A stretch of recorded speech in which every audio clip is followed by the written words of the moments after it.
ائمہ علیہم السلام نے اس کی عظمت بیان فرمائی۔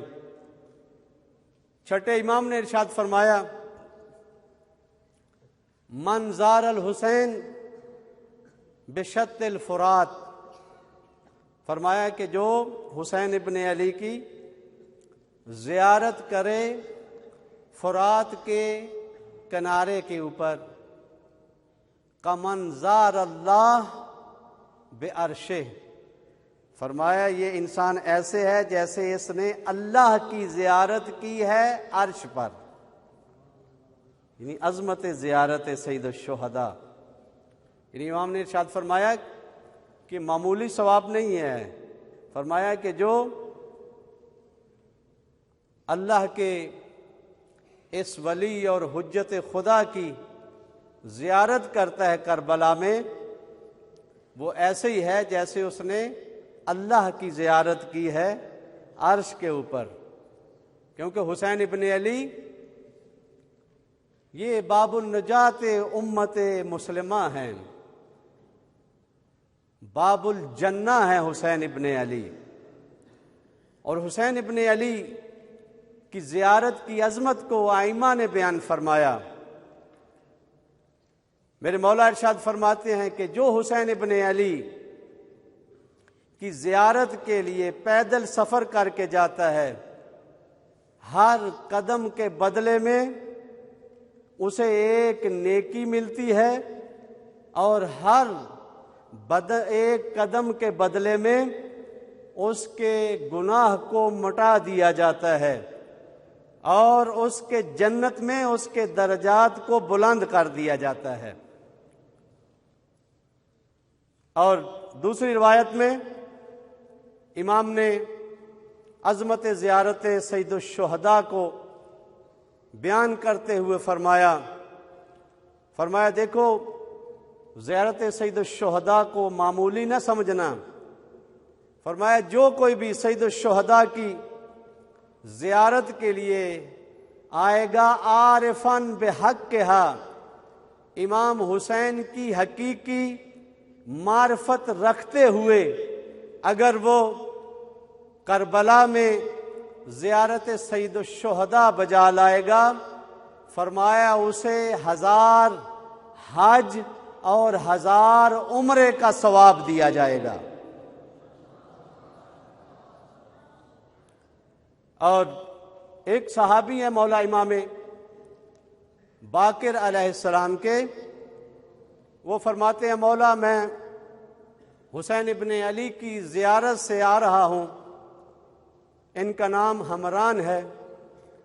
میرے مولا امام باقر فرماتے ہیں حمران کیا چاہتے ہو میں تمہیں بشارت دوں، اس زیارت کی اہمیت بتاؤں؟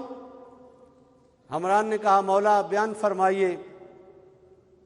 تو فرزند رسول امام باقر علیہ السلام نے فرمایا کہ اے میرے پیارے صحابی، اگر کوئی انسان اللہ کے لیے تقرب الی اللہ کے لیے حسین ابن علی کی زیارت کے لیے جاتا ہے تو فرمایا وہ ایسے ہی ہو جاتا ہے جیسے ابھی ماں کے پیٹ سے بے گناہ پیدا ہو۔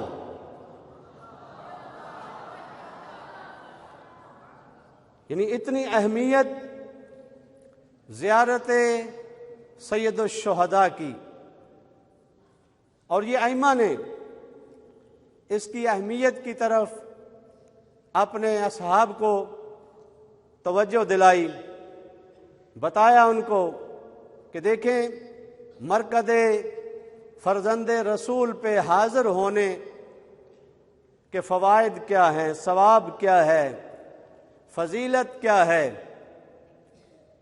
ایک صحابی امام زین العابدین کا ابو حمزہ صومالی، جن کی دعا بھی ماہ رمضان میں تلاوت کرتے رہے، بہت عظیم صحابی، یہ امام کی خدمت میں آتے ہیں۔ امام زین العابدین ارشاد فرماتے ہیں کہ اے ابو حمزہ صومالی، بتا تو زیارت سید الشہداء پہ جاتا ہے یا نہیں؟ کہنے لگا مولا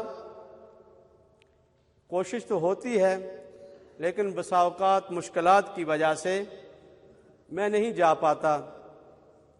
تو وہاں پہ امام نے ارشاد فرمایا اے میرے عظیم صحابی، اگر ہو سکے تو روزانہ سید الشہداء کی زیارت پہ جایا کرو،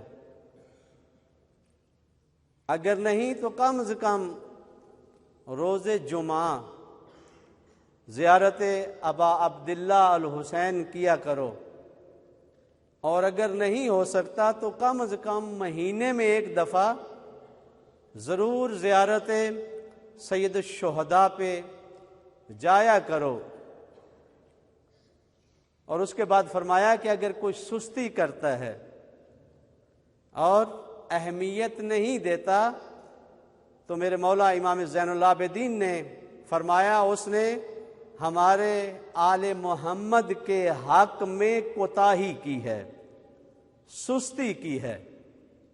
یا امام موسیٰ ابن جعفر سے روایت ہے کہ فرمایا سید الشہداء کی زیارت ہر مسلمان اور مومن کے لیے ضروری ہے کہ وہ سید الشہداء کی زیارت پہ آئے۔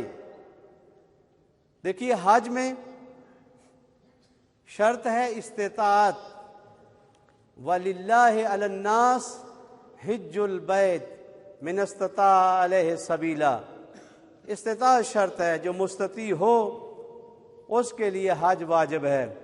لیکن یہاں پہ ساتھ میں لال ولایت وہ فرما رہے ہیں کہ چاہے غریب ہو چاہے امیر ہو جیسے بھی ہو تمہارے لیے زیارت سید الشہداء واجب ہے، ضروری ہے۔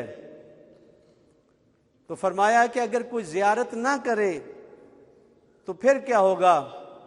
میرے مولا فرماتے ہیں کہ اگر کوئی سید الشہداء کی زیارت پہ نہیں جاتا تو وہ ناقص الایمان اس دنیا سے جائے گا، اور جنت میں اس کو بہت ہی کم درجے ملیں گے۔